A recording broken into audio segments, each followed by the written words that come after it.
कि वक्फ बोर्ड जैसा कानून अमेंड नहीं होना चाहिए, इसको हटाओ, कंप्लीटली इसका अबॉलिशन करो। आप सोचिए, इनके लिए जो पत्थरबाजी कर रहे हैं वो सेकुलर है, लेकिन उसके बाद जो उनके घरों पे कार्रवाई हो रही है, बुलडोजर चल रहा है, वो कॉमन है। ये हिपोक्रेसी हो गई कि नहीं? कैसे ओवैसी बोल देता है कि ये हम 15 करोड़ हैं, तुम 100 करोड़ हो, हम 30 करोड़ हैं। उसका भाई बोल देता है, वो भी बोल देता है कि हम 30 करोड़ हैं, तुम 100 करोड़ हो। कब तक मोदी रहेगा, कब तक योगी रहेगा, हम तो 15 मिनट पुलिस हटा दो, 30 करोड़ 100 करोड़ को देख लेंगे। क्यों बोलता है वो? कौन सी मानसिकता है ये? तो आपको वहाँ ग्रीन कलर का फ्लैग दिखेगा, इंडिया का फ्लैग नहीं दिखेगा अधिकतर घरों पर, और उस पर लगा हुआ चांद तारा। वो कहेंगे, हम कहेंगे कि ये तो पाकिस्तान का झंडा है, वो कहेंगे नहीं नहीं, अब थोड़ा पाकिस्तान से अलग है। कश्मीर में क्या हुआ? 3-4 दिन पहले की बात है, गृह मंत्री अमित शाह ईद के मौके पर 2 सिलेंडर दे रहे हैं। क्यों दे रहे हैं भाई? वो क्या कर लेगा? 1 सिलेंडर घर में रखेगा, 1 सिलेंडर ट्रेन में रखेगा, ट्रेन रेलवे ट्रैक पे रखेगा। अभी आप कितनी खबर देख रहे हैं, वंदे भारत पर पत्थर मारे जा रही है। क्यों? क्योंकि उसका नाम वंदे भारत है, इसलिए वो ऑरेंज कलर की कर दी है किसी स्टेट में, इसलिए।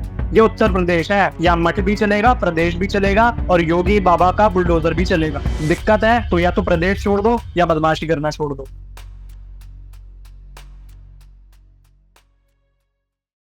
तो सबसे पहले मैं शुरुआत ना जो भी चल रही है कंट्रोवर्सी तिरुपति को लेकर, तिरुपति लड्डू को लेकर, जी। उससे स्टार्ट करना चाहूंगा। मैं एक बार आपके थॉट जानना चाहूंगा, जब आपको ये पता चला तो आपकी क्या प्रतिक्रिया थी?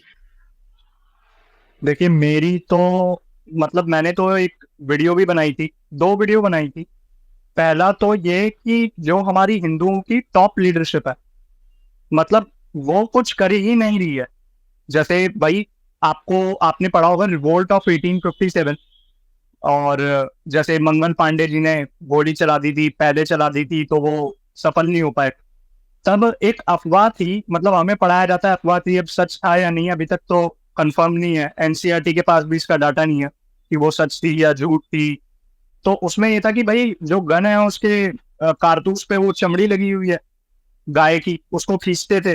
ज्यादातर अंग्रेजों की सेना में हिंदुस्तानी थे, तो उनका धर्म भ्रष्ट हो गया था, वो चाहे अफवाह थी या सच्चाई थी, लेकिन उन्होंने हथियार उठा लिया था, उन्होंने बगावत करी थी, है ना? तो उनका स्वाभिमान जिंदा था। अभी क्या है कि हिंदुओं को, अरे यार क्या फर्क पड़ता है, मतलब हिंदुओं का स्वाभिमान मर चुका है। हिंदुओं ने अपने स्वाभिमान से समझौता कर लिया, और जिन्हें हम बना देते हैं ना 2 मिनट में, अरे भाई ये तो हिंदू हृदय सम्राट हैं, तो वो एक ढंग से स्टैंड नहीं ले रहे। आप सोचिए कि मंदिरों को सरकार कंट्रोल कर रही है। आप पता है क्यों कर रही है? मस्जिद को तो कंट्रोल नहीं कर रही, चर्च को तो कंट्रोल नहीं कर रही। हमारा देश सेकुलर देश है ना, तो सेकुलर देश मतलब कंप्लीट सेपरेट हो गया ना, कि भाई सब इक्वल हो गए, सबके। मंदिरों से टैक्स ले रहे हो, मस्जिद से नहीं ले रहे। मस्जिद को आप सब्सिडी दे रहे हो, चर्च से टैक्स नहीं ले रहे, चर्च से आप सब्सिडी ले रहे हो, सब्सिडी दे रहे हो आप उन्हें, उनसे टैक्स नहीं ले रहे। आप सोचिए 3.5 लाख करोड़ रुपए, पूरे हिंदुस्तान में जितने मंदिर हैं 3.5 लाख करोड़ रुपए रेवेन्यू जनरेट होता है मंदिरों से। और ये कितने कॉरिडोर बन रहे हैं, मतलब कितने हम मंदिर बना रहे हैं। 300 करोड़ का काशी विश्वनाथ कॉरिडोर बना है। मैं कह रहा हूँ ये 3 लाख करोड़ रुपए जो ट्रस्ट बनेगा, जो हिंदुओं का बनेगा, उसमें जो क्षेत्र के ईमानदार लोग हैं, जैसे राम मंदिर का ट्रस्ट बना हुआ है, चंपत राय जी उसके अध्यक्ष हैं। तो ऐसे ही जो समाज में प्रभावी लोग हैं, पहले क्या होता था रवि जी, कि जो हमारे पुराने मंदिर होते थे ना, मतलब 5,000 साल पहले की आप बात करें, या जब 1200 साल पहले की बात करें, तो हर मंदिर के साथ गुरुकुल चलता था, यज्ञशाला होती थी, पाठशाला होती थी, व्यायामशाला होती थी, है ना? और मतलब छोटे छोटे वो बने रहते थे कि गांव में हर मंदिर होता था, गांव में पुजारी होता था, वो सब संभालते थे, गांव के बच्चे शिक्षित रहते थे। आप सोचिए कि जब वो मैगजीन आया इंडिका, उसमें लिखा, उसने देखा, मतलब एक अंग्रेज आके लिख रहा है, ग्रीक हिस्टोरियन, वो कह रहा है कि भारत में इतनी सामाजिक समरसता है। मैं अपना बच्चों को पढ़ा रहा हूँ, मैं ब्राह्मण हूँ, मैं अपने बच्चों की रक्षा कर रहा हूँ, परिवार की रक्षा कर रहा हूँ, मैं क्षत्रिय हूँ, मैं अपना घर चला रहा हूँ, मैं वैश्य हूँ, मैं अपने घर की सफाई कर रहा हूँ, मैं शूद्र हूँ। आप बताएं भाई, जाति तो कर्म से हुई ना। ये जो वर्ण व्यवस्था है, जाति हमारा शब्द नहीं है, कास्ट कौन सा शब्द है? पोर्चुगीज शब्द है, हमारा है ही। हमारे यहाँ तो वर्ण व्यवस्था है। और मैं चैलेंज कर रहा हूँ किसी भी वामपंथी को, बड़े से बड़ा आ जाए, जो कहते हैं कि अत्याचार करा, ये करा, वो करा। मैं कह रहा हूँ कि किसी एक हिंदू ग्रंथ में दिखा दो कि वहां लिखा हो कि शूद्र जो है वो छोटी जाति का है। भगवान परशुराम है, भगवान परशुराम ने कहा कि कोई भी शूद्र श्रेष्ठ होता है जिसकी आंखों में सूर्य है, जिसके मन में चंद्रमा है। समझ रहे हो आप? तो मतलब शूद्र को ऐसे दिखा दिया जाता है। अब जैसे एम के गांधी है, एम के गांधी कहते थे आजादी के बाद में कि ये तो हरिजन है। अरे तो क्या कुशाग्र और रवि हरि के जन नहीं है? क्या हरि के जन कौन हुआ? जो भगवान का जन। हम तो कह रहे हैं सब में परमात्मा है। कहीं कहीं कुछ कुछ जगह ऐसा हुआ क्योंकि मुगल थे जिसका धर्म भ्रष्ट हो चुका था, जिसको उन्होंने तलवार की नोक पे नॉनवेज खिला दिया, उससे बचने का प्रयास होता था। अब आप कल्पना करें कि आप जा रहे हैं बाइक पे, रास्ते में मैं नाली का कूड़ा उठा रहा हूँ या गंदा हूँ या नया नहीं हूँ, आप कहीं मीटिंग में जा रहे हैं, अब मैं आपसे लिफ्ट मांगूंगा, मेरे पैर पे कीचड़ लगी, हाथ पे कीचड़ लगी, आप क्या मेरे को बिठा लोगे अपनी बाइक पे? नहीं। नहीं ना। वही वही बस इतनी सी बात होती थी, बस इतनी सी बात होती थी। अब तो जो व्यक्ति अब जैसे कुशाग्र जो मनुस्मृति में लिखा गया है जी। उसका क्या फिर? नहीं, मनुस्मृति तो पढ़ी नहीं ना लोगों ने, मनुस्मृति तो पढ़ी नहीं लोगों ने। आप ये सोचिए, मैं ये कह रहा हूं कि भाई हमारे जो ग्रंथ हैं वो पढ़ाए जाएंगे तभी तो होगा। मनुस्मृति ने तो ये लिखा है यत्र नारीस्तु पूजन्ते रमन्ते तत्र देवता। जहां नारी का सम्मान होता है वहां देवता निवास करते हैं। मनुष्य एक्चुअली क्या है ना, वामपंथी क्या करते हैं, वामपंथी अपने आप को दिखाएंगे कि इंग्लिश बोलेंगे। एक तो वो पहले दिखाएंगे जो हिंदी बोलने वाला कुशाग्र है, ये हिंदू मुसलमान करने वाला है, ये नेशनलिस्ट है, ये तो हेट मॉन्गर है, ये तो बिगट है। वो खुद इंग्लिश बोलेंगे और इंग्लिश नहीं बोलेंगे, जीप टेढ़ी करके इंग्लिश बोलेंगे। You know these are filthy crowds from village people. जो धोती कुर्ता पहन रहा है उसे तो गवार समझेंगे वो लोग, खुद टेढ़ी इंग्लिश पहन के फैब इंडिया का कुर्ता पहन के अपने आप को इंटेलेक्चुअल बनाने की कोशिश करेंगे। एक्चुअली हुआ क्या कि भारत जो था आजादी के बाद से वो वामपंथियों का गढ़ रहा। प्लेटफॉर्म पे, सोशल मीडिया प्लेटफॉर्म, तो अब सोशल मीडिया है, हम जैसे आप लोग आगे आए हैं। पहले से मीडिया पे, पॉलिटिक्स में इन्हीं का कंट्रोल था। केजीबी का जो चीफ था 70s के टाइम पे, मित्रों के ना आर्काइव आप किताब पढ़िए, वो खुद कहता है कि भाई 35 लोग पेरोल पे थे कम्युनिस्ट इंडिया के पार्लियामेंट में। आप सोच रहे हो इंदिरा गांधी के टाइम पे, इंदिरा गांधी को केजीबी की स्पाई थी इंदिरा गांधी, 20 मिलियन लेके आई थी इंडिया में। ये किताब है बकायदा केजीबी की। ये जो चीजें, अब इंटरनेट, आप सोच रहे हो कि मोदी आ गया, ऐसे नहीं आया। वो मोदी अपने मेहनत से आया, वो किसी की कृपा से नहीं है। काम करा, जनता से मिला। राहुल गांधी जी ने भी भारत जोड़ो यात्रा करी, अच्छी बात है, लोगों से जुड़े। लेकिन वो जिन लोगों को भारत जोड़ो यात्रा में बुला रहे थे वो तो असल में भारत के टुकड़े करना चाह रहे हैं। कन्हैया कुमार ने नारे लगा दिए जेएनयू में, भारत, मैं नाम ले रहा हूँ ना, कन्हैया कुमार ने नारे लगा दिए भारत जोड़ो यात्रा, जेएनयू में नारे लगाए थे, भारत तेरे टुकड़े होंगे इंशाल्लाह इंशाल्लाह। ये प्रूव हुआ था? तो ये कैसे लोग, अरे आप यूट्यूब, नहीं, कुछ आप लोग कहते YouTube पे जाएं। वो क्या क्या मिलके साथ छेड़छाड़ की गई है रिकॉर्डिंग्स के साथ, नहीं कोई, अभी आप YouTube पे जाएंगे ना पॉडकास्ट के बाद, तो आपको पता आप सर्च करना जेएनयू में भारत तेरे टुकड़े होंगे इंशाल्लाह इंशाल्लाह, कन्हैया कुमार की वीडियो मिलेगी आपको। और दीपिका पादुकोण भी आई थी वहां। ये सब होता है फंडिंग से, ये सब होता है इकोसिस्टम से। हम जैसे लोग अभी उठे हैं, धीरे धीरे बढ़ रहे हैं आगे। हम इतना, मतलब राइट विंग इतना पावरफुल नहीं है अभी, क्योंकि हमारे पास कोई इकोसिस्टम नहीं है। अभी मैं बात रखता हूँ, अपने थॉट्स रखता हूँ, मेरे को कुछ पैसे नहीं मिलते, कोई मेरी मदद नहीं कर रहा। बस लोग देख लेते हैं, या आप कह लीजिए कि बीजेपी के कुछ लोग हैं जो मतलब राष्ट्रवादी हैं, तो वो थोड़ा सपोर्ट कर लेते हैं, मिल लेते हैं, बात सुन लेते हैं, प्रॉब्लम सुन लेते हैं। अगर यही चीज मैं कांग्रेस के लिए करूं, कांग्रेस के हिसाब से चलूं, तो मेरे को कम से कम लाख रुपए मिले, 70,000 रुपए महीना दे। सुप्रिया सुने चला रही है ना कांग्रेस का आईटी सेल, 2-3 बारी तो मेरे सामने डिबेट में आई है वो, आज तक में मैंने उनकी बोलती बंद कर दी थी, वो जवाब ही नहीं दे पाई। बस वो एंड में इतना ही बोल पाती है कि अंधभक्त। क्योंकि वामपंथी की पहचान होती है कि जब वो आपको फैक्ट्स के साथ काउंटर नहीं कर पाता ना, तो वो आपको एक टर्म दे देगा, अंधभक्त कह देगा, गोदी मीडिया कह देगा। अच्छा, हमें गोदी मीडिया कह देते हैं। कितने मीडिया चैनल ने बांग्लादेशी हिंदुओं पर अत्याचार हो रहा है, कितने चैनल्स ने ऐसा दिखाया कि हाँ भाई सही में अत्याचार हो रहा है। सोशल मीडिया पे तो वीडियोस आ रही थी लड़कियों को उठा रहे हैं, इस्कॉन का मंदिर जला दिया, छुपता नहीं है सोशल मीडिया से सर। जो भी चीज है, आज जो मैं बोल रहा हूँ, कल मैं अपनी बात से पलट गया, तो ये सोशल मीडिया है, बख्शेगी किसी को नहीं। सब रिकॉर्ड पे रहता है, सब कहीं ना कहीं से निकाल ही लेते हैं। तो जो सच बोलेगा, जो तथ्य के साथ अपनी बात रखेगा, वही चलता है, वही। और जनता सब समझती है, जनता बस चुप रह जाती है, क्योंकि उस फंसी रहती है अपने कामों में, लेकिन समझती सब है।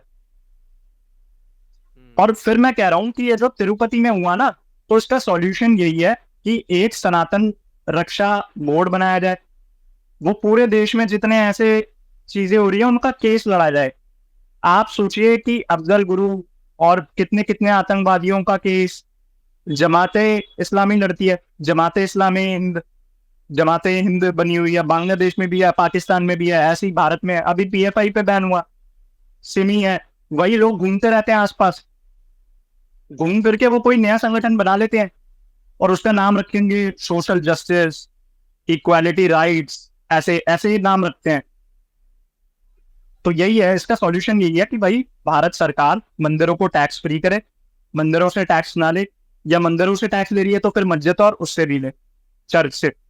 और फिर जो, क्योंकि औरों के जो बोर्ड होते हैं ना, उसमें नॉन हिंदूज अलाउड नहीं है, तो हमारे में भी नॉन, वो जो है, जो गैर हिंदू हैं, वो बोर्ड में नहीं होने चाहिए। अभी जो तिरुपति के में है बोर्ड में, वहां वो क्रिश्चियन है। अब जगन मोहन रेड्डी जो पूर्व मुख्यमंत्री थे वहां के, तो आप जगन मोहन रेड्डी नाम सुन के आपको क्या लग रहा है वो हिंदू होंगे? वो क्रिश्चियन है। सीताराम येचुरी सीपीआईएम के राष्ट्रीय महामंत्री, उनका निधन हो गया, तो उनका नाम क्या है? सीताराम येचुरी। वो ऐसे लोग, ऐसे वामपंथी राम को काल्पनिक बता रहे हैं जिनके नाम में सीताराम है। और सीताराम नाम सुन के आपको क्या लग रहा है हिंदू होंगे? वो क्रिश्चियन है। तो गेम जो पर्दे के पीछे चलती है वो अलग होती है, जो मीडिया दिखाती है वो अलग होती है।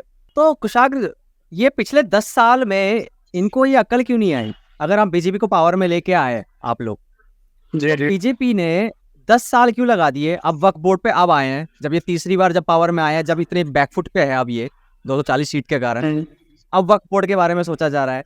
अब ये बातें उठ रही है कि भाई एक सनातन बोर्ड होना चाहिए। ये पिछले 10 साल से इन्होंने काम क्यों नहीं किया, ये वाला जो करना चाहिए था? देखिए सही, बीजेपी ने 10 साल में उतना काम कर दिया जितना 60 साल में नहीं हुआ। देखिए अब क्या है ना, ग्लोबल पावर बनना है भारत को, तो आप हमेशा ऐसे नहीं कर सकते कि भाई आपके देश में कुछ। अभी मैं आपको सच बात बताऊं ना, ये जो वक्फ अमेंडमेंट बिल आया ना, अगर ये बीजेपी ने पास कर दिया, अब ये पता नहीं कर पाएगी या नहीं। मतलब मैं तो हुई कि भाई, हालांकि मैं नहीं चाहता कि, मेरा पर्सनल ओपिनियन ये यही है कि ये अमेंडमेंट कुछ नहीं होना चाहिए। जब ये बिल बनाया जा रहा था तब इस देश की जनता से नहीं पूछा गया था। 2019 तक तो हम आपको भी नहीं पता था कि वक्फ बिल है क्या, है ना। तो जब ये बिल बनाया जा रहा था, ऐसा जघन्य अपराध हमारे संसद में हो रहा था कि कोई मेरे घर पे क्लेम करे तो मुझे घर खाली करना है, और जो खाली करवा रहे हैं तो उन्हीं के पास जाके, उन्हीं जिहादियों के पास जाके मेरे को न्याय की भीख मांगनी है। और मैं सुप्रीम कोर्ट नहीं जा सकता, मैं हाई कोर्ट नहीं जा सकता, मैं डिस्ट्रिक्ट कोर्ट नहीं जा सकता, मुझे वक्फ ट्रिब्यूनल में जाना पड़ेगा। वक्फ बोर्ड में एक विधायक होगा वो भी मुस्लिम, एक सांसद होगा वो भी मुस्लिम, एक टाउन प्लानर होगा वो भी मुस्लिम, एक एडवोकेट होगा वो भी मुस्लिम, एक आईएएस ऑफिसर होगा वो भी मुस्लिम, एक इस्लामिक स्कॉलर होगा वो तो होगा ही मुस्लिम। तो ऐसे लोगों के आगे जाके मुझे न्याय की भीख मांगनी है, कैसे संभव है आप बताइए। अभी जाकिर नायक ने स्टेटमेंट दिया सोशल मीडिया पे, आपने देखा होगा कि मुकेश अंबानी का अगर तो वक्फ बोर्ड है। केजरीवाल जी की भी एक वीडियो देखी होगी आपने कि मेरी महाराष्ट्र में सरकार बनी तो ये जो अंबानी का एंटीरिया है, ये वक्फ बोर्ड की जमीन है, 2 मिनट में खाली करा दूंगा। ऐसे स्टेटमेंट्स हैं ये। अब क्या होता है देखिए, कि जो अमीर व्यक्ति होता है जिसके घर पे दावा ठोक दिया वक्त ने, तो वो क्या करेगा, वो उस पर इतना टाइम ही नहीं है भाई। अंबानी के पास कोई टाइम है इतना केस वेस लड़े, अपना बिजनेस संभाले। वो पैसे दे देते हैं, वो 6 महीने के बाद चले जाते हैं, 6 महीने बाद फिर आ जाते हैं पैसे मांगने। जो गरीब होता है, जो अपने जिले से बाहर गया नहीं, जिसकी आय 1000 रुपए है, 10,000 है, जो गरीब किसान है, मान लो मध्य प्रदेश झारखंड के आदिवासी क्षेत्र से मैं आता हूँ, वहां मैं, मेरे परिवार खेती करता है, मैं कभी झांसी गया नहीं, मुंबई गया नहीं, दिल्ली गया नहीं, मैं अपने जिले में रह रहा हूँ, वही खेल कूद के पढ़ा लिखा बड़ा हुआ, ज्यादा पढ़ा लिखा भी नहीं हूँ, थोड़ा खेती बाड़ी कर रहा हूँ, थोड़ा एक घर है, छोटी सी जमीन है, उस पर वक्त ने दावा ठोक दिया। अब मैं कहाँ जाऊंगा? मैं कहीं राजधानी में कोई जाऊंगा केस लड़ने, हाईकोर्ट कोई जाऊंगा, ना मेरे पास इतने पैसे, ना मेरे पास टाइम, ना मैं इतना पढ़ा लिखा, मैं क्या करूंगा? वो कहेंगे धर्म बदल लो, धर्म बदल लोगे तो हम तुम्हें थोड़ी पैसे दे देंगे। तो वो बेचारा क्या करेगा? वो धर्म बदल लेता है। अब आप यही सोचिए, यही चीज सोचिए कि अगर हिंदुओं के मंदिर टैक्स फ्री है, उनका जो रेवेन्यू जनरेट हो रहा है 3.5 लाख करोड़ रुपए, वो सरकार के पास नहीं जा रहा, वो बोर्ड के पास जा रहा है। तो जिस बोर्ड के मंदिर में जा रहा है, तो आप सोचिए कि वहां कोई धर्म परिवर्तन हो जाएगा? ऐसा नहीं होगा ना। कोई भूखा सो जाएगा उस एरिया में।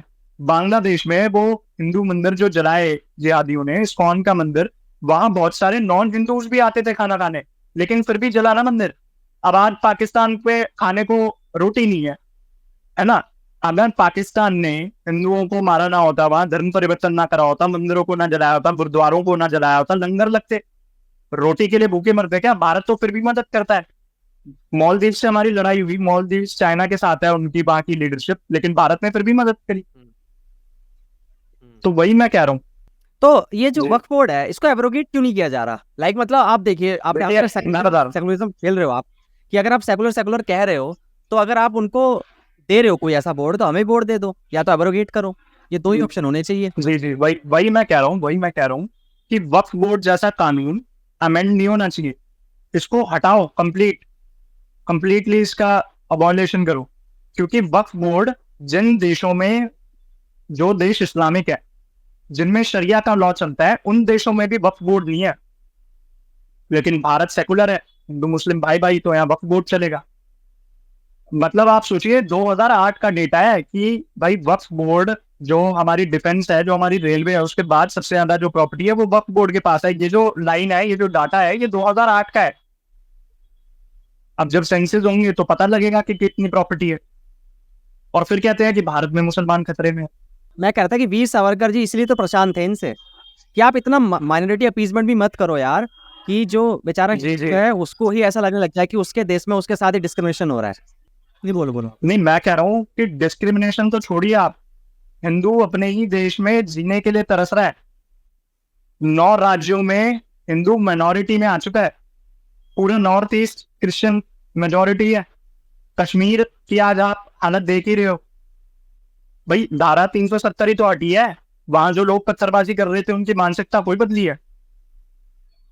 तो अभी एक रिपोर्टिंग कर रही थी अर्चना तिवारी, वहां वो बोलता कि भाई हमें बुजुर्ग से पूछा कि बुरहान वानी कौन है, आतंकवादी को वो व्यक्ति, मुस्लिम व्यक्ति शहीद बता रहा है। आप सोच रहे हैं, अतीक अहमद का भी इनकाउंटर हुआ। अतीक अहमद को BBC, अल जजीरा, ये सब लॉ मेकर बता रहे थे। लॉ मेकर बता रहे थे अतीक अहमद को। मैं आपको तो वो भी भेज दूंगा, अल जजीरा और BBC का स्क्रीनशॉट। आप सोचिए, इनके लिए जो पत्थरबाजी कर रहे हैं वो सेकुलर है, लेकिन उसके बाद जो उनके घरों पे कार्रवाई हो रही है, बुलडोजर चल रहा है, वो कॉम्युनल है। ये हिपोक्रेसी हो गई कि नहीं भाई? अब धारा 370 हटने के बाद धीरे धीरे माहौल सुधर रहा है, तिरंगा लहर रहा है, पत्थरबाजी रुक गई है। आप सोचिए, जो हमारा सैनिक अपना घर परिवार छोड़ के अपने राष्ट्र की रक्षा के लिए बॉर्डर पर खड़ा है, और फिर उसी के देश के लोग, हालांकि है नहीं, घुसपैठ करके आ रहे हैं सब, उसी के देश के लोग उस पर पत्थर मारते हैं, तो उसे कितना दुख होता होगा? आप सोचिए। तुम्हारी तो रक्षा कर रहा है ना वो, तुम उसी को पत्थर मार रहे हो। कन्हैया कुमार ने ऑन रिकॉर्ड कहा था कि कश्मीर में जो इंडियन आर्मी है वो महिलाओं का रेप कर रही है। ऑन रिकॉर्ड है ये। और कांग्रेस के यहां से अभी नॉर्थ ईस्ट दिल्ली से सांसदी का चुनाव लड़े थे कन्हैया कुमार, कांग्रेस की टिकट से, मनोज तिवारी वाली सीट से आगे इनके सामने। तो ये सोच रहे हैं। और फिर अरविंद केजरीवाल जैसे लोग जो कहते हैं हम दिल्ली को नंबर 1 बनाएंगे, उनका इनके साथ अलायंस था। उनकी पार्टी ही इंडिया अगेंस्ट करप्शन के आंदोलन से निकली हुई थी, भ्रष्टाचार के खिलाफ कर रही थी ना। किसके साथ भ्रष्टाचार कर रही थी भाई? शीला दीक्षित का भ्रष्टाचार था, कॉमनवेल्थ गेम्स का 70,000 करोड़ रुपए। लेकिन सब मिल, क्यों? मोदी को हराना है तो सब एक हो जाएंगे, यही है बस।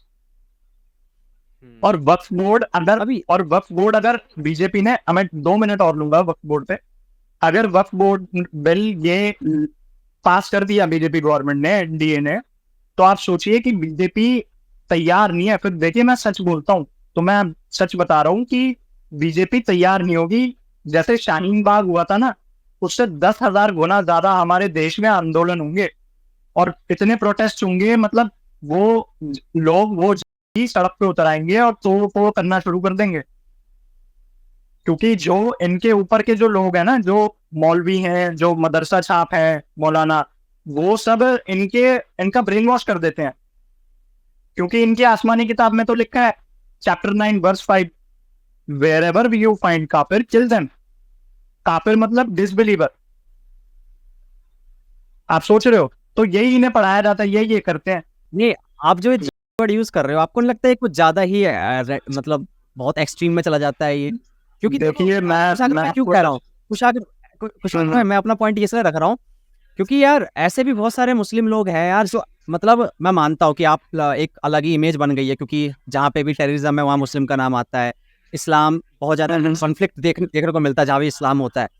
बट अब क्रिकेट में हमारे मोहम्मद शमी खेल रहा है यार, हमारे टीम में, इंडियन क्रिकेट टीम में है मोहम्मद शमी है, मोहम्मद सिराज है, ये भी मुस्लिम है।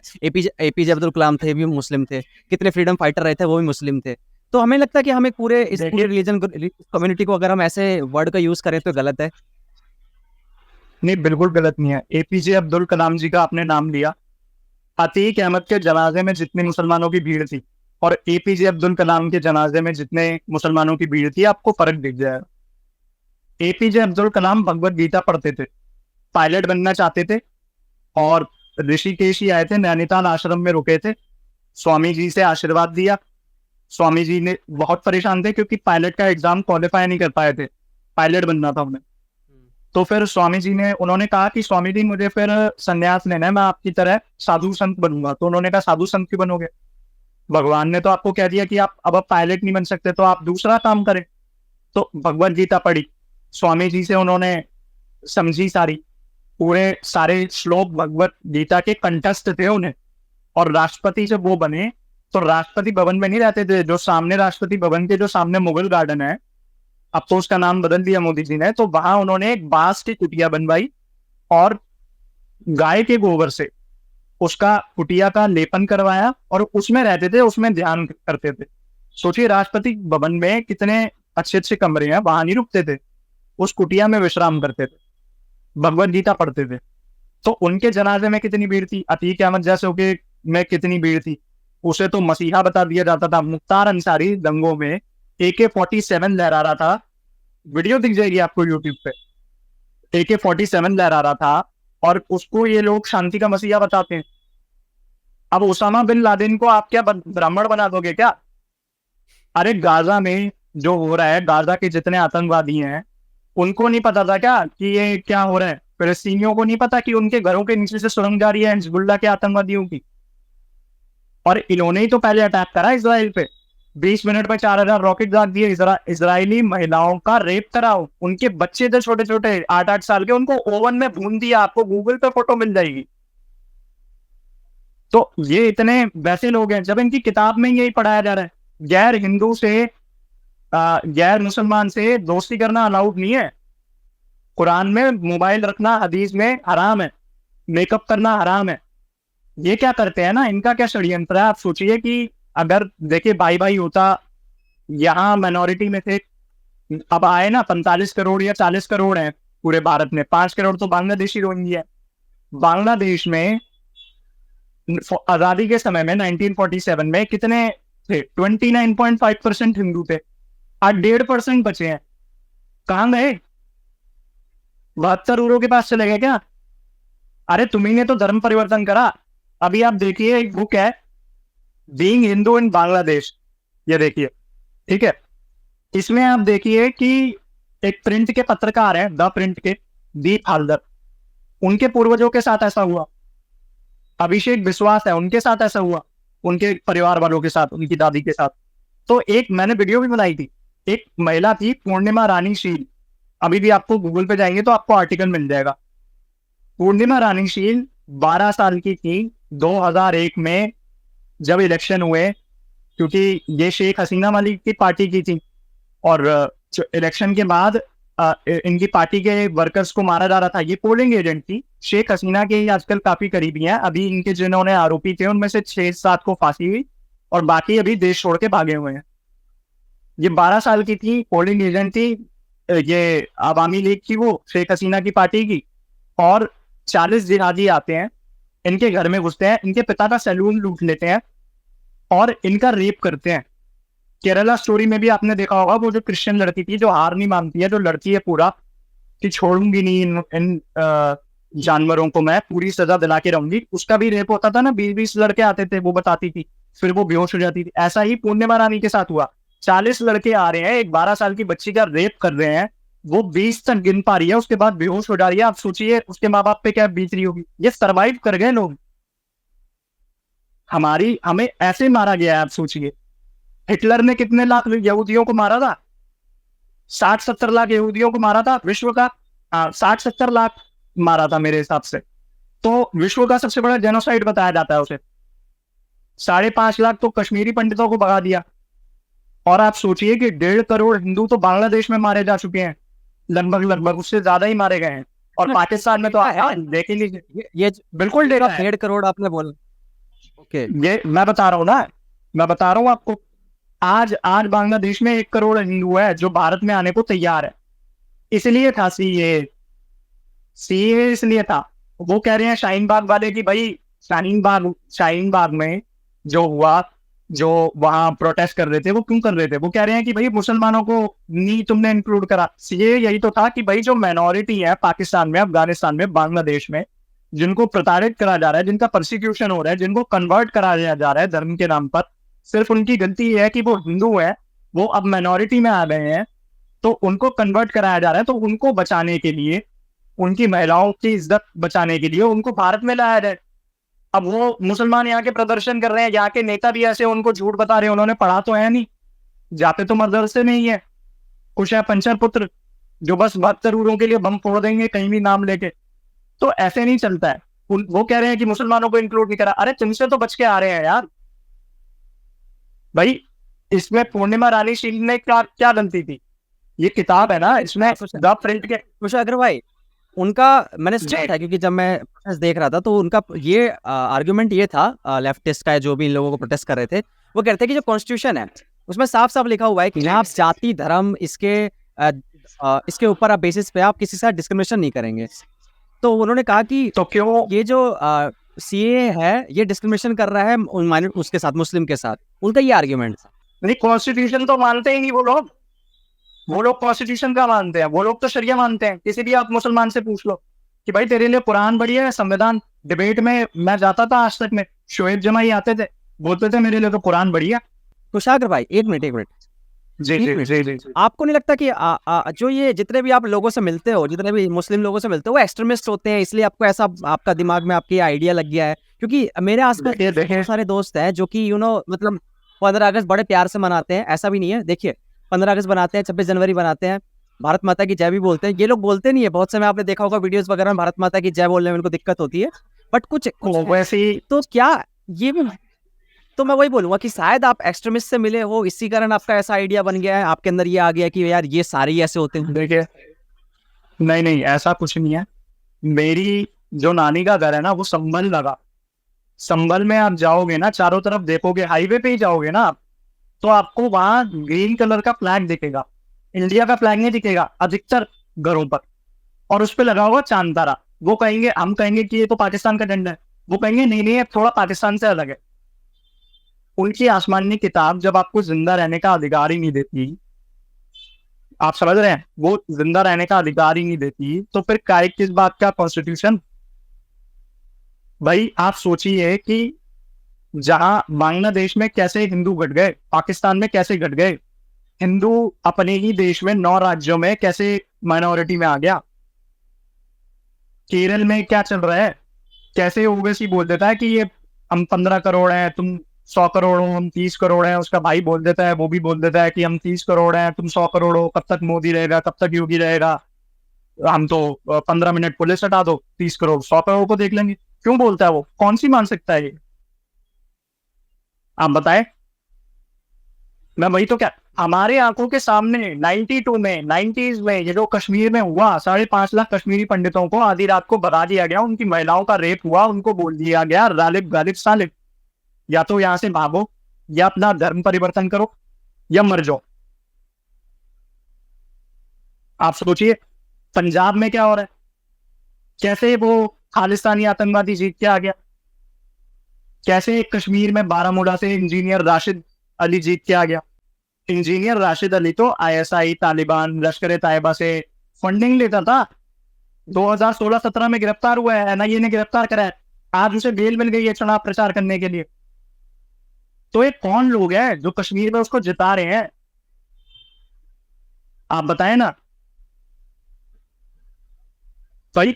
अभी हल्द्वानी में दंगे हुए थे, हल्द्वानी में हिंदू मुसलमान के तो दंगे नहीं हुए, एक तरफा वहां मुसलमानों ने 100 से 150 पुलिस वालों के सर फोड़ दिए थे, सिर्फ इसलिए। अब वो इशू क्या था हल्द्वानी वाला, हल्द्वानी में ये हुआ था कि भाई वहां हाई कोर्ट का ऑर्डर था कि ये जो 50,000 परिवार रह रहे हैं, ये जिस जमीन पे रह रहे हैं वो जमीन सरकारी है, रेलवे की है, वो जमीन खाली करनी पड़ेगी, इन्होंने कब्जा कर रखा है, इसलिए वहां हाई कोर्ट का ऑर्डर है, बुलडोजर चला। ठीक है, बुलडोजर चलना शुरू हो गया, घर गिरने शुरू हो गए, 10-50 घर गिर गए। वहां उन्होंने पुलिस वालों को पीटना शुरू कर लिया। मेरे साथ, आपके साथ 2 पुलिस वाले आपके पीछे चलेंगे आपकी सिक्योरिटी के लिए, आपका सीना चौड़ा हो जाएगा कि मेरे साथ तो 2 पुलिस वाले चल रहे हैं, मेरे को तो कोई आंख उठा के नहीं देख सकता। उन्होंने उनकी भीड़ ने, वहां के मॉब ने 150 पुलिस वालों के तो सर फाड़ दिया, आपको फोटोज मिल जाएंगी, मेरे पास भी है पूरा डाटा। और फिर सुप्रीम कोर्ट का डाटा आता है, सुप्रीम कोर्ट का जजमेंट आता है, वहां जो लॉबी है एक, जो बहुत पावरफुल है, जो जिनकी मानवता जाग जाती है, वो कहती है कि इन 50,000 परिवार वालों को आप भगाओगे कहाँ। ठीक है, इन्होंने सरकारी जमीन पे कब्जा कराया, अब आप इन्हें जाने के लिए बोल रहे हो, कहाँ जाएंगे? अरे भाई जहां से आए तो वहीं जाएंगे, घुसपैठी है। हल्द्वानी की इतनी तेजी से कैसे डेमोग्राफी बदल रही है? मैं आपको सच बताऊं, हरिद्वार को चारों तरफ से उसको घेर लिया गया है, उसकी डेमोग्राफी 7-8 साल का ही है। हरिद्वार, बद्रीनाथ, ये पहाड़ की, उत्तराखंड की, हिमाचल की, हिमाचल में अभी देखिए आप, हिंदू जाग रहा है, इलीगल मस्जिद ही तो बन रही है। अरे भाई इलीगल मंदिर बना हुआ है, आप तोड़ दो ना, क्योंकि वो सरकार की जमीन पर बना हुआ है इसलिए तोड़ो। अगर वो नियम कानून के साथ बना हुआ है तो मत तोड़ो। ऐसा ही है भाई, तुम इलीगल तरीके से वहां 50,000 परिवार रह रहे हैं सरकारी जमीन पर, और वहां उनको रहने दिया जा रहा है, फिर हाई कोर्ट का ऑर्डर आता है कि तोड़ो भाई, खाली करो। भाई 5 करोड़ बांग्लादेशी किस लिए घुसा रखे हैं आपने? भाई आज कह रहे हैं ये जो लेफ्ट वाले इतना रोना रोते हैं कि भाई बेरोजगारी है, बेरोजगारी है, बेरोजगारी है। अरे तो भाई 2014 से पहले क्या इतनी बेरोजगारी नहीं थी, महंगाई नहीं थी क्या, कि जो तुमने 5 करोड़ बांग्लादेशी आके रोहिंग्या बसा लिए इनको रोजगार देने के लिए? अब आप बताओ, फिर वो लोग अपने यहाँ आएंगे, घुसपैठ करेंगे, अपने तथाकथित अधिकारों की मांग करेंगे। वो जो घुसपैठिए आ रहे हैं वो तो आप पे और मेरे पे बर्डन ही है ना, टैक्स पेयर पे तो बर्डन है ना वो। फिर उनको फ्रीबीज दी जाती है, क्यों? क्योंकि उनका वोट चाहिए। मेरे पास जितने डॉक्यूमेंट नहीं होंगे, आपके पास जितने डॉक्यूमेंट नहीं होंगे, उतने तो बांग्लादेशी रोहिंग्याओं ने अपने डॉक्यूमेंट बना रखे हैं।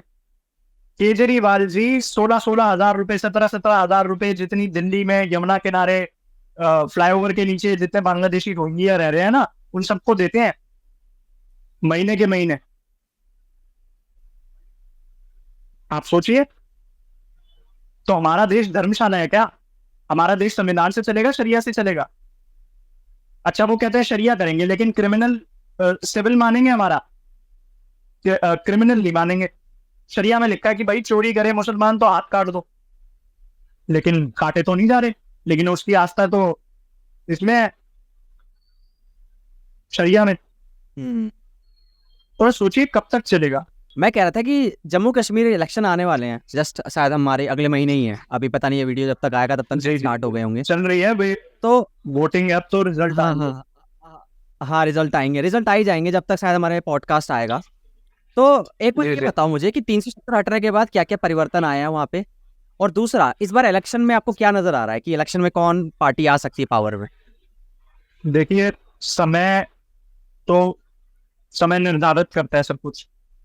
कुछ भी ऐसा नहीं हो सकता कि भाई सबको लग रहा था 400 पार आएगी, जनता ने जैसे वोट दिया, जनता का जो आदेश था। मेरे हिसाब से लग रहा है कि बीजेपी थोड़ा इम्प्रूव करेगी, लेकिन मुझे नहीं लगता कि सरकार बना लेगी, क्योंकि लोग तो वहां वैसी मानसिकता के हैं ना। कश्मीरी पंडितों को तो बीजेपी बसा नहीं पाई। आप सोचिए 5.5 लाख कश्मीरियों का जेनोसाइड होता है, वो आते हैं, पूरे देश में उन्हें अलग अलग कोटा मिलता है, फिर उनको बता दिया जाता है कि तुम्हारे साथ तो कोई जेनोसाइड हुआ ही नहीं।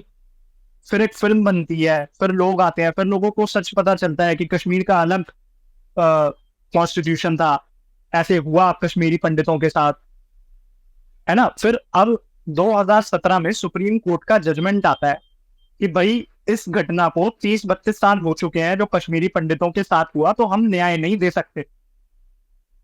ये इस देश का सर्वोच्च न्यायालय कह रहा है। वो कश्मीरी पंडित क्या करे, उसके दिल पे क्या बीतेगी, उसका घर बार छूट गया, उसकी महिला का रेप हो गया, वो यहाँ अपनी जान बचा के भागा है, वो कहाँ जाएगा, वो कोर्ट जाएगा ना, कोर्ट हमें न्याय देगी ना। कोर्ट तो कह रही है कि भाई समय बीत गया है, अब हम आपको न्याय नहीं दे सकते, तो वो क्या करे, वो टैक्स क्यों दे रहा है, वो तो मूर्ख है, उसे तो डूब के मर जाना चाहिए ना। क्या बचा दिया संविधान ने? संविधान थी, पुलिस थी, नेता थे, ये वामपंथी भी थे जो कहते रहते हैं अरे जो बड़े मानवतावादी बनते हैं, इनका तो नींव टूटा। इन लोगों ने तो बोल दिया कि कोई जेनोसाइड नहीं हुआ था जी, कुछ नहीं हुआ, आप तो ऐसे ही हिंदू मुस्लिम फैलाते हो, आप तो हेट मॉन्गर हो, कुशांद्र तो हेट मॉन्गर है। ये जो वामपंथी है ना, इनकी आत्मा मर चुकी है।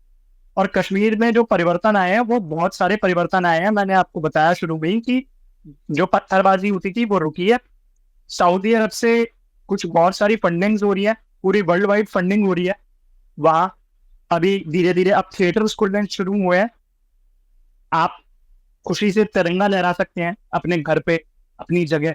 लेकिन माहौल अभी भी उतना ठीक नहीं है, वहां का जो टूरिज्म है वो जिहाद को ही फंड करता है, वहां धीरे धीरे टारगेट किलिंग्स हो रही हैं। आप सोचिए ना, यासीन मलिक जो ओपनली इंटरव्यू में मानता है कि उसने 20 लोगों को मारा, 4 नेवी ऑफिसर्स को मारा, वो आज भारत की जेल में है, उसे फांसी नहीं हुई, उसे उम्र कैद की सजा हुई है। इतनी स्ट्रॉन्ग लॉबी है ना इनकी, लॉयर्स की, एंटी इंडिया जो है, कहां से फंडिंग हो रही है। तो ऐसे आतंकवादियों को पीएमओ में इनवाइट करते हैं।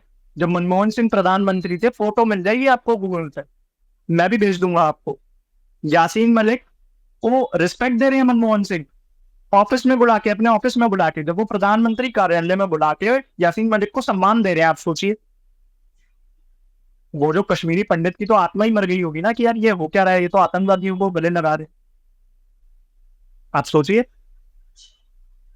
ये सब झेला है हमने। आपने पता है शुरुआत में बोला था ना कि जब मैं भी किसी से डिबेट करता हूँ लेफ्टिस्ट से तो मुझे अंधभक्त बोल देंगे, गोदी मीडिया बोल देंगे।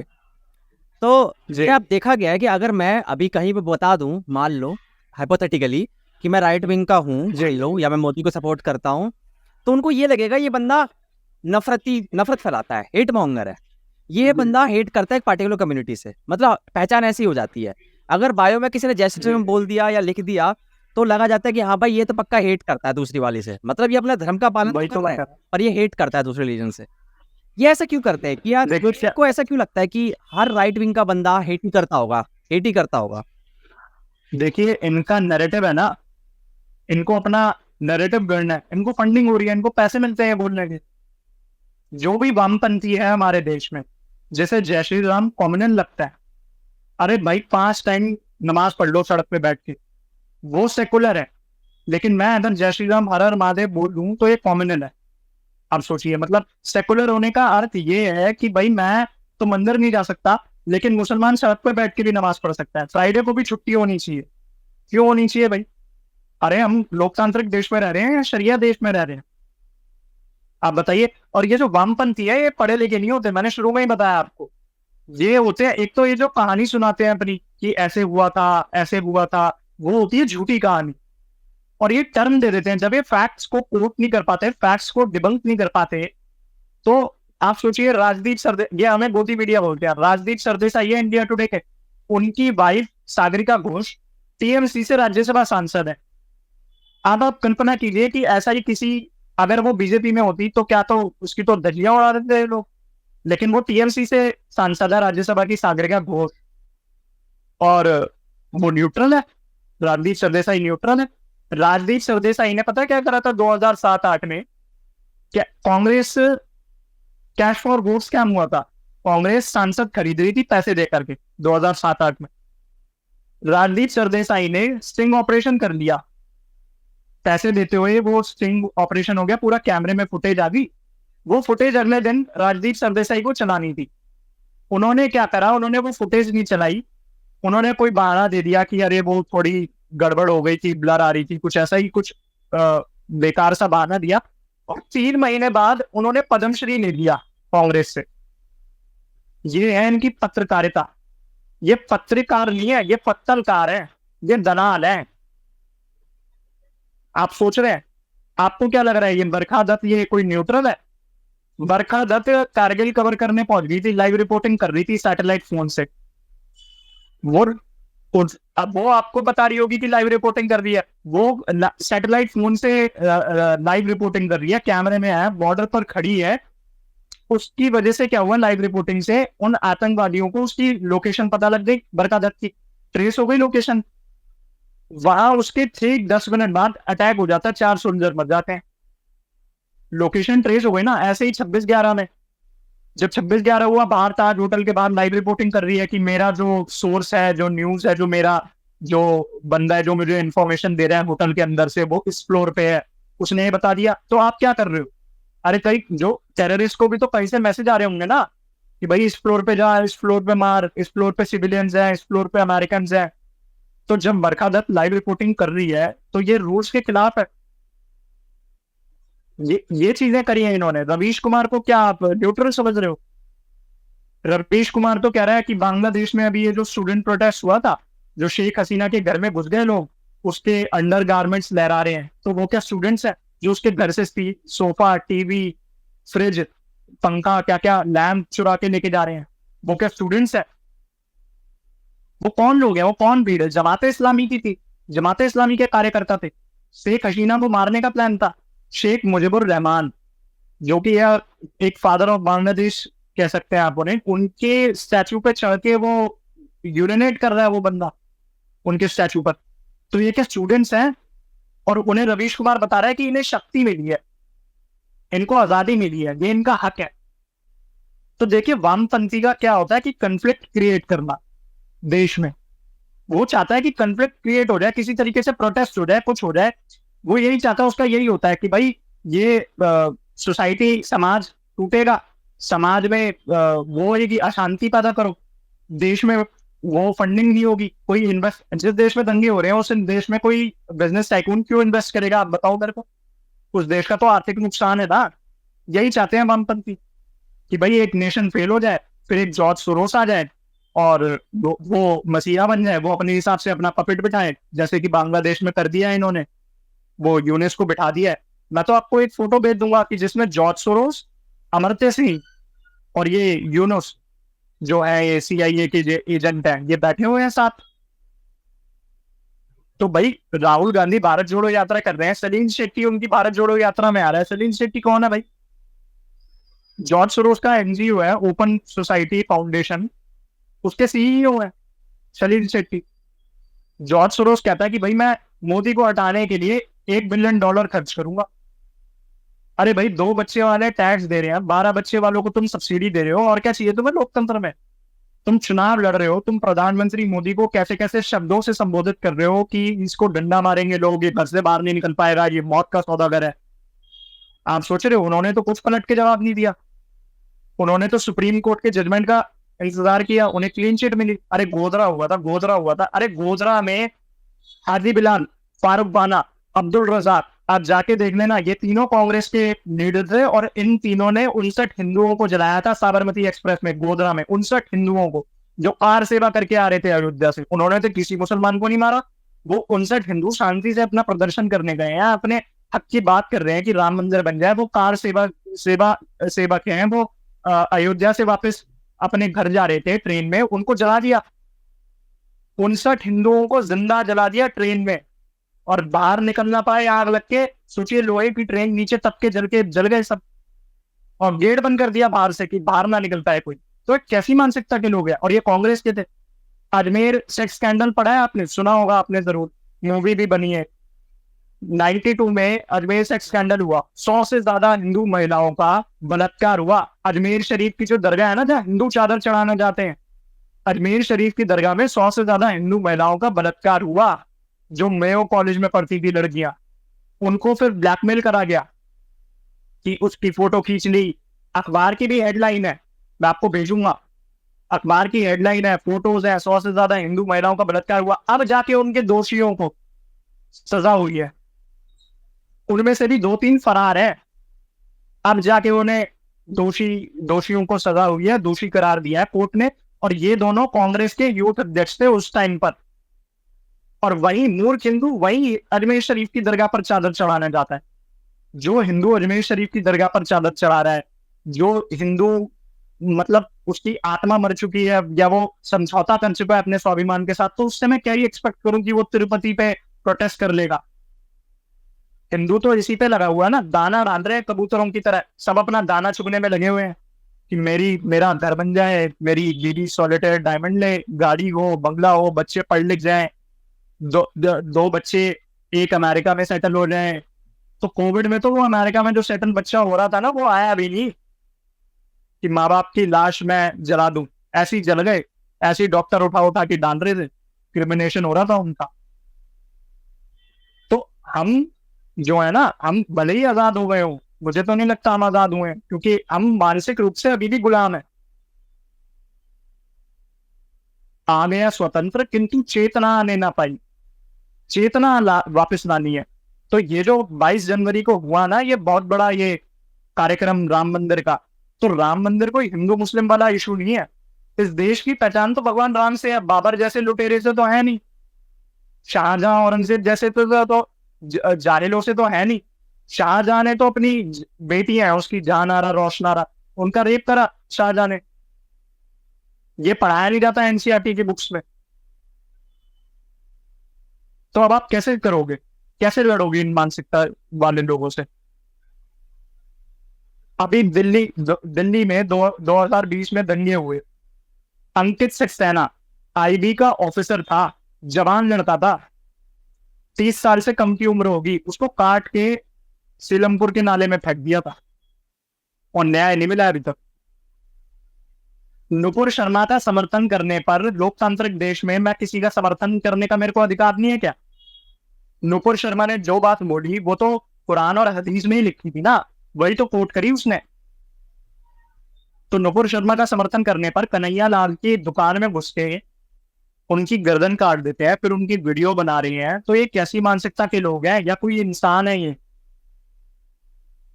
और 2 लोगों ने गर्दन काटी, एक ने सारा प्लान करा। जिसने प्लान करा उसे तो कोर्ट ने बेल दे दी, 2 अभी भी जेल में है।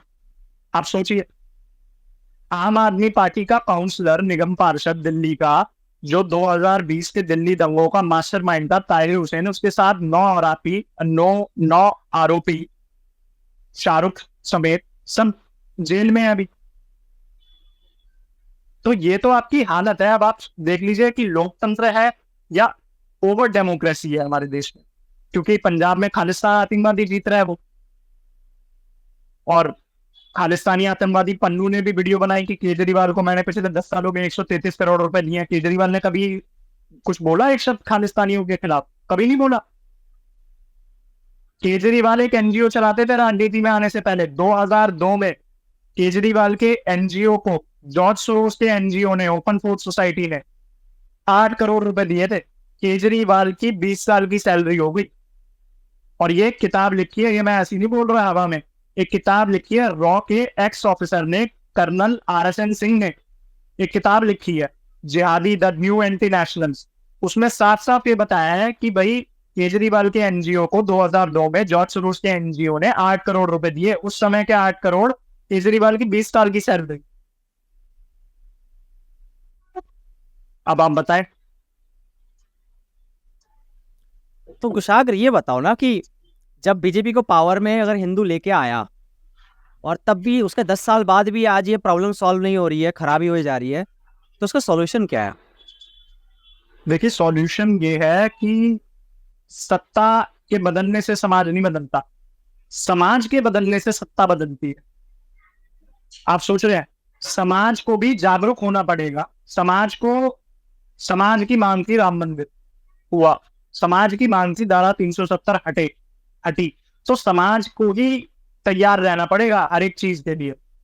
सरकार ऐसी कर दे हवा में और फिर सरकार अयोध्या हार जाए, फिर ऐसे तो नहीं चलता ना। हमें तो जाति में बांट दिया, ये आरक्षण वाला झूठ बोल के ही तो ये 100 सीटों पर आए।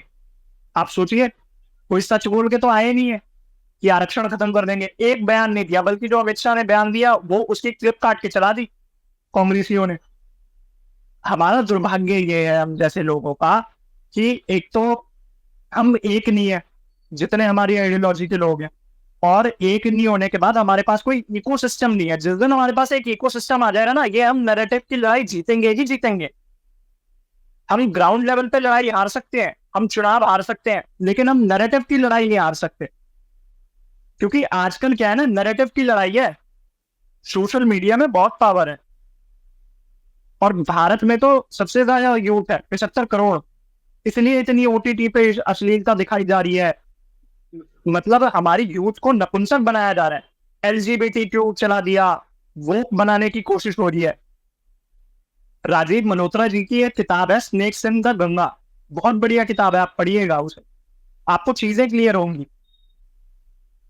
हमको अंग्रेजों से खतरा नहीं है, हमको अंग्रेजों की मानसिकता से खतरा है। जो ऐसे अंग्रेज तो चले गए, उनकी मानसिकता वाले जो लोग हैं ना, जो जीप टेढ़ी करके इंग्लिश बोलते हैं, जिन्हें आप सोचिए 2014 में जब ये प्रधानमंत्री नरेंद्र मोदी की सरकार बनी, ये सत्ता में आए, तो द गार्डियन में आर्टिकल छपा कि भारत में पहली बार ऐसी सरकार आई है जो भारतीय है, जो भारतीय संस्कृति को बढ़ावा देने वाली बात करती है।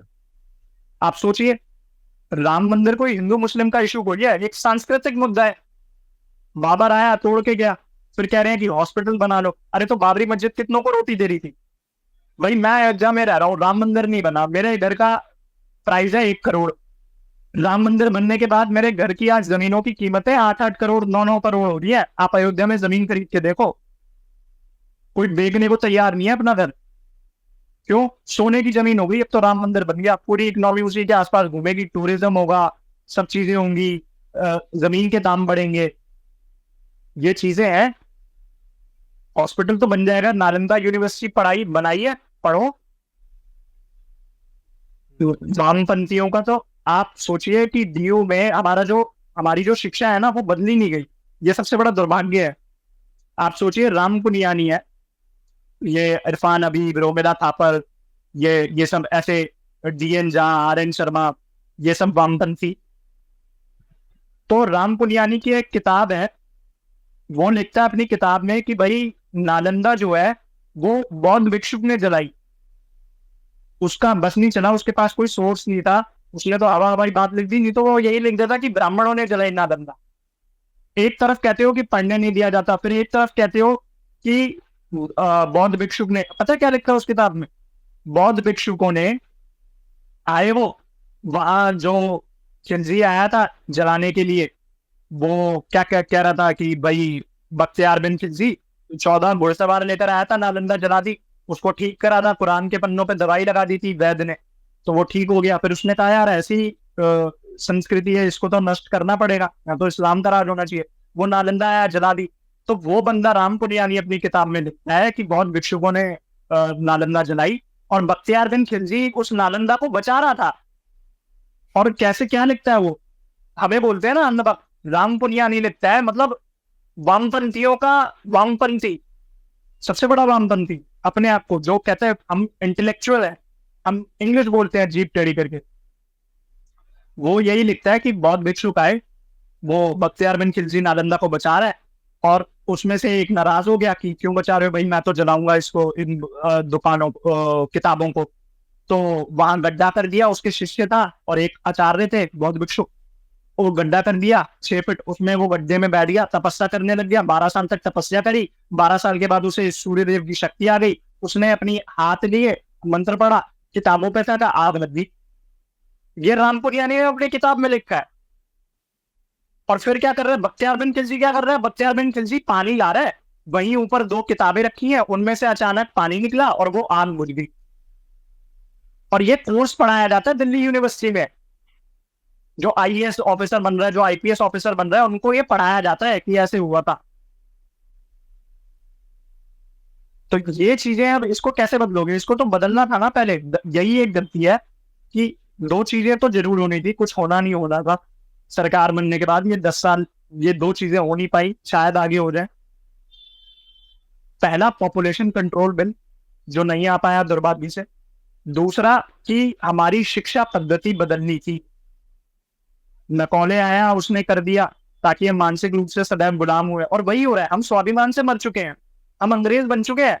हमें अपने बूढ़े माता पिता की सेवा करने में शर्म आती है। ऐसा हो रहा है। तो वही मैं कह रहा हूं कि सनातन की जो शक्ति है वो मंदिरों से ही है। मंदिरों को फ्री करो, पैसा आएगा, धर्म परिवर्तन रुकेगा, कोई भूखा सोएगा नहीं। अरे हर एक शहर में, हर एक नगर में एक मंदिर है ना, उस मंदिर का चंदा तो आता होगा। तो कम से कम आप ये तो कर सकते हो कि वहां का जो गरीब व्यक्ति है, जो खा नहीं पा रहा, जो भूखा सो रहा है, जो पढ़ नहीं पा रहा, उसे कम से कम आप शिक्षा और खाना दे दो। और क्या चाहिए? शिक्षा मिल जाएगी एक बारी, वो तो अपने हक की लड़ाई लड़ ही लेगा। यही प्रॉब्लम है। अब दिक्कत क्या आ जाती है यहाँ पर भी? यहाँ पर दिक्कत आ जाती है स्वार्थ की। क्योंकि जो पॉलिटिशियन है, जो सत्ता में आ गया, जो पैसे खर्च करके पॉलिटिशियन बना है, वो क्या करता है कि उसे भी पैसे खाने हैं, क्योंकि वो पैसे लगा के नेता बना है। तो फिर वो क्या कोशिश करता है कि मैं स्कूल खोल लूं, स्कूल का मालिक बन जाऊं, वहां से पैसा आएगा। जो स्कूल का मालिक है, जिसके पास पैसा है, वो पावर कमाना चाहता है, वो नेता बनना चाहता है। तो वो सिर्फ समाज का भला नहीं हो पाता, फिर वो अपनी जेब भरने में लग जाते हैं लोग। दिक्कत आती है यहाँ। जब हम अपने सत्य को स्वीकार करेंगे, सत्य के लिए लड़ेंगे, सत्य की रक्षा के लिए लड़ेंगे, तभी हम जीतेंगे। और मैं फिर कह रहा हूं उस देश के हिंदुओं को कि ये सत्य की लड़ाई है। इसे स्वार्थ की लड़ाई मत बनाओ। स्वार्थ की लड़ाई बनाओगे तो एक दिन तुम्हारा भी खत जलेगा। फिर मैं कह रहा हूं, ये कश्मीरी पंडितों को मार दिया, कन्हैया लाल को मार दिया, पालघर में साधुओं को मार दिया, तो हमें लग रहा होगा, हम इसलिए नहीं जाग रहे कि हम पर नहीं बीत रही, हमारी बहन बेटी का अपमान नहीं हो रहा। और इस देश का हिंदू अपने अंत का ही इंतजार कर रहा है, उस दिन का इंतजार कर रहा है कि कब वीर घुसे हमारे घर में, हमारी महिलाओं के साथ बदतमीजी करे, और फिर हम आवाज उठाएं। तो यही है। और एक और बात कर दूं मैं, बहुत इंटरेस्टिंग, आपको भी शायद शौक लगे, कि जो हिंदुओं की टॉप लीडरशिप है, वो इस युद्ध को लड़ने के लिए तैयार नहीं है अभी। जो चल रहा है ना कि भाई भारत को हम हिंदू राष्ट्र बना रहे हैं, मोदी हिंदू राष्ट्र बना रहा है, हमारी लीडरशिप तैयार ही नहीं है, हमारी लीडरशिप को शत्रुबोध नहीं है। कश्मीर में क्या हुआ अभी 3-4 दिन पहले की बात है, गृह मंत्री अमित शाह ईद के मौके पर 2 सिलेंडर दे रहे हैं। क्यों दे रहे हैं भाई? वो क्या कर लेगा? एक सिलेंडर घर में रखेगा, एक सिलेंडर ट्रेन में रखेगा, ट्रेन रेलवे ट्रैक पे रखेगा। अभी आप कितनी खबर देख रहे हैं, वंदे भारत पे पत्थर मारे जा रहे हैं। क्यों? क्योंकि उसका नाम वंदे भारत है, इसलिए। वो ऑरेंज कलर की कर दी है किसी स्टेट में, इसलिए। रेलवे ट्रैक पे कितने हो रहे हैं? अभी एक न्यूज आई है कि एक रेलवे अधिकारी था, वो शांति दूतों की कम्युनिटी से आता है, उसने ट्रैक पे 10 बॉम्ब लगा दिए ट्रेन को उड़ाने के लिए। आप सोचिए। फिर वो लोग हमें कहते हैं कि हम अंधभक्त हैं, वो लोग हमें कहते हैं कि हम गोदी मीडिया है। तो बात सिर्फ यही है। पहले क्या था, 2014 से पहले हिंदू अपने हक की बात नहीं करता था। हिंदुओं को पता ही नहीं था कि वक्फ बोर्ड जैसा भी बिल है। अब पता लग रहा है सोशल मीडिया के जरिए, तो इसको दे दिया अंधभक्त, गोदी मीडिया, हेट मॉन्गर, नफरत फैलाई जा रही है। नफरत नहीं फैला रहे हम, मैं नहीं कह रहा, मैं ये नहीं कह रहा कि कुरान मत पढ़ाओ मुसलमानों को, अरे बिल्कुल पढ़ाओ, लेकिन हिंदुओं को भी हिंदुओं के ग्रंथ पढ़ाओ, मंदिरों से टैक्स मत लो। अगर भारत सेकुलर है तो वक्फ बोर्ड क्यों है? भारत सेकुलर है तो स्ट्रक्चर कमेटी क्यों है? माइनॉरिटी कमीशन क्यों है? नहीं होनी चाहिए, सब इक्वल है। करो ना आप। भाई नुपुर शर्मा ने क्या बोला? नुपुर शर्मा ने तो तभी बोला ना जब वो सामने वाले डिबेट वाले ने शिवजी की शिवलिंग का मजाक उड़ाया, तभी तो नुपुर शर्मा ने बोला। वो शिवलिंग का मजाक उड़ाने वाला तो आज बाहर जिंदा घूम रहा है, लेकिन नुपुर शर्मा को धमकियां आ रही है रेप की, और मार देंगे, सर तन से जुदा कर देंगे। क्यों? तो क्या हिंदू अपने देश में सुरक्षित है? ये चीज है। तो आपको लगता है कि 2029 में जो योगी है, योगी आदित्यनाथ आएंगे तो कुछ परिवर्तन आ सकता है 2029 के अंदर? क्योंकि जो योगी का देखिए अभी क्या है, यूपी के अंदर, योगी के अंदर उन्होंने, एक और बात कर लूँ मैं, कि योगी को मैंने देखा है, क्योंकि मैं बनारस गया, आगरा गया, मैंने देखा है कि वहाँ पे अभी पता नहीं किससे बात हो रही थी मेरी, किसी दोस्त से मेरी बात हो रही थी, हाँ, कानपुर का रहने वाला एक मेरा भाई है, उससे मेरी बात हो रही थी। वो कह रहा था कि रात के 12 बजे भी भाई लड़कियां यहाँ पे घूम सकती है, इतना सेफ बना दिया गया है। कोचिंग से आ रहे हो या वही तो मैं कह रहा हूँ। किसी मतलब मूवीज देख के आ रहे हो, अब वो जो चलता था ना, वो एक लड़के छेड़ते थे, गुंडागर्दी चलते थे, वो नहीं हो रहा है, एंटी रोमियो स्क्वाड जैसा कुछ आ गया है। प्लस एक डर का माहौल बना दिया गया कि अगर आपने थोड़ा सा भी कानून के साथ खिलवाड़ करने की कोशिश करी तो बहुत बुरा इल्जाम होगा, वो मतलब अंजाम होगा। तो वैसा कुछ माहौल पूरे इंडिया के अंदर, आपको लगता है अगर योगी आ गए, प्राइम मिनिस्टर बन गए, मान लो, कहा जाता है, बहुत सुनने को मिलता है, तो कुछ हो सकता है, ऐसा परिवर्तन आ सकता है? ये बिल्कुल आ सकता है भाई। लीडर एकदम क्लियर है, लीडर को शत्रु बोध है, योगी आदित्यनाथ जी को शत्रु बोध है, उनको पता है भाई। अतीक अहमद जैसों को हटाया, मुख्तार अंसारियों को मारा, अब आप कह रहे हो कि यार ये तो मुसलमानों को मार रहे हैं, तो विकास दुबे को भी मारा, मंदिर के अंदर छुप गया था, पुलिस बाहर निकाल के लाई, गाड़ी पलटी। जो बदमाश है, जो संविधान से नहीं चलेगा, जो नियम कानूनों का नहीं करेगा, सम्मान नहीं करेगा, तो उसे ऐसे ही निपटाया जाएगा, गाड़ी पलटाई जाएगी। ये उत्तर प्रदेश है, या मठ भी चलेगा, प्रदेश भी चलेगा, और योगी बाबा का बुलडोजर भी चलेगा। दिक्कत है तो या तो प्रदेश छोड़ दो या बदमाशी करना छोड़ दो, सिंपल है। अखिलेश यादव की तो अभी लोकसभा में सीटें बढ़ी हैं बस। नवाब यादव कन्नौज में रेप करा, डीएनए, अखिलेश यादव इतने बेशर्मी की हद देखी है कि कह रहे हैं कि डीएनए टेस्ट करा लो। डीएनए टेस्ट हुआ, रिपोर्ट में आ गया कि भाई इन्होंने लड़की से सैंपल मैच हो गया उनका। अखिलेश यादव तो फिर कुछ नहीं बोले, यही बोल रहे हैं कि यादवों के साथ अन्याय हो रहा है। अखिलेश यादव का जो वोट बैंक है ना, वो MY फैक्टर है, मुस्लिम यादव। तो जब अखिलेश यादव सीएम थे ना, तो स्पेशल जो डीजीपी हैं और जितने जितने स्पेशल निर्देश थे पुलिस वालों को कि भाई मुसलमान और यादव के खिलाफ तो FIR ही दर्ज नहीं होगी। अभी नवाब यादव के घर पे बुलडोजर चला, उसकी प्रॉपर्टी पे थोड़ा सा साइड से, क्यों? जमीन घेर रखी थी। लोगों ने देखा, पुलिस ने देखा कि नोटिस कितने आए हुए हैं, नोटिस तो बहुत आए हुए हैं, बचा कौन रहा था? अखिलेश यादव बचा रहे थे। अखिलेश यादव के साथ मंच पे रह चुका है अभी कन्नौज चुनाव में, सांसद है ना अखिलेश यादव कन्नौज से, मंच पे था नवाब यादव। मोहित खान 12 साल की छोटी बच्ची का रेप कर रहा है, उस बच्ची के पिता नहीं है, उस बच्ची की माँ है। ये जिहादी ऐसी परिवार को ढूंढते हैं, ऐसे ही परिवार पे दृष्टि बनाते हैं अपनी, रोज खाते हैं उन लोगों को। उस 12 साल की बच्ची का 2 महीने से मोहित खान और उसका नौकर राजू सामूहिक दुष्कर्म कर रहे थे 2 महीने से। फिर वो बच्ची, छोटी बच्ची गर्भवती हो गई। फिर उसने बताया अपनी माँ को कि मेरे पेट में दर्द हो रहा है। फिर हॉस्पिटल लेके गए, तब पता चला, तब बच्ची ने बात बताई। मोहित खान कौन है? जो अयोध्या का वो है, सांसद जीत के आए अवधेश, उनके साथ है फोटो, अखिलेश यादव के साथ है। अवधेश जी ने तो ऐसे हाथ रख रखा है उसके कंधे पे, मोहित खान पे। तो अभी सीटें बढ़ी है, तभी ये हाल है, ऐसे केसेस आ रहे हैं निकल के। आप सोचिए, अतीक अहमद का वो जलवा चलता था भाई साहब अखिलेश यादव के टाइम पे। पूरी IAS लॉबी में कोई आंख उठा के नहीं देख सकता था अतीक अहमद को। पूरी IAS लॉबी में IAS को चाटा मारा था अतीक अहमद ने। तो ये है इनका समाजवाद। और किस बात का समाजवाद भाई? तुम अपने भतीजों को, धर्मेंद्र यादव को, डिम्पल को, सबको चुनाव लड़वा रहे हो। अरे क्यों? अखिलेश यादव पे कितना पैसा है, कितनी प्रॉपर्टी है? आरक्षण की जरूरत है अखिलेश यादव को? या किस ब्राह्मण ने अखिलेश यादव का शोषण कर दिया? अरे भाई आरक्षण दो, लेकिन जाति देख के मत दो ना, इकोनॉमिक बेसिस कर दो। भाई जिसके घर में AC है उसे राशन कार्ड नहीं मिलेगा, तो जिसके पास फॉर्च्यूनर है उसे आरक्षण नहीं मिलेगा। भाई दूसरों को भी तो मौका दो, या तुम उनका शोषण करते रहोगे? नीचे जो और जातियां, उन्हें भी मिले आरक्षण। अखिलेश यादव, लालू यादव किस समाजवाद की बात करते हैं?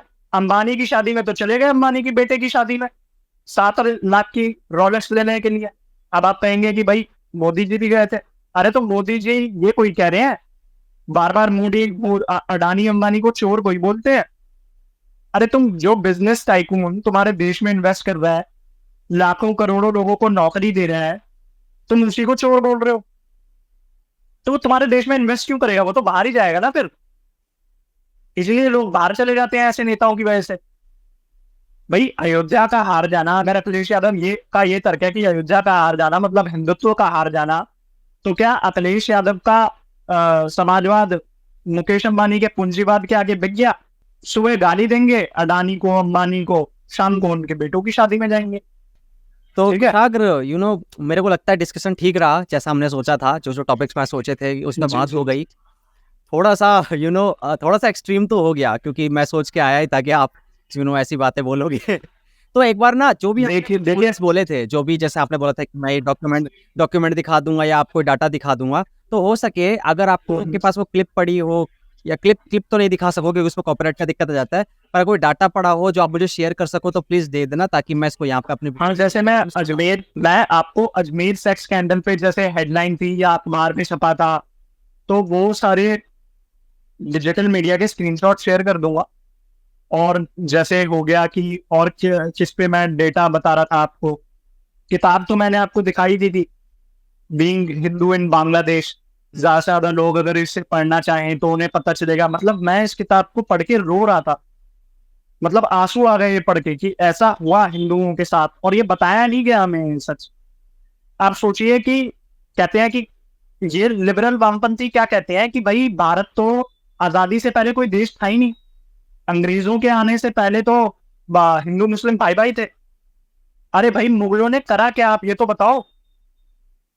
औरंगजेब ने क्या करा संभाजी महाराज के साथ? ये मोहम्मद बिन कासिम आया था 7th सेंचुरी में और पहला नेक्रोफीलिया का केस हुआ था। नेक्रोफीलिया मतलब डेड बॉडी के साथ ये जिहादी सेक्स करते थे, इसलिए हमारी माताएं जौहर करती थी। आप सोचिए, जौहर करती थी अपना सत्यत्व बचाने के लिए। जो ये खिलजी आया, ये जो पद्मावत ने दिखाया माँ पद्मिनी को, और संजय लीला बंसाली कह रहा है कि मैं तो इमेजिनेशन कर रहा हूँ कि मैं पद्मावती को खिलजी की बाहों में दिखाऊंगा। अरे भाई ये क्या है?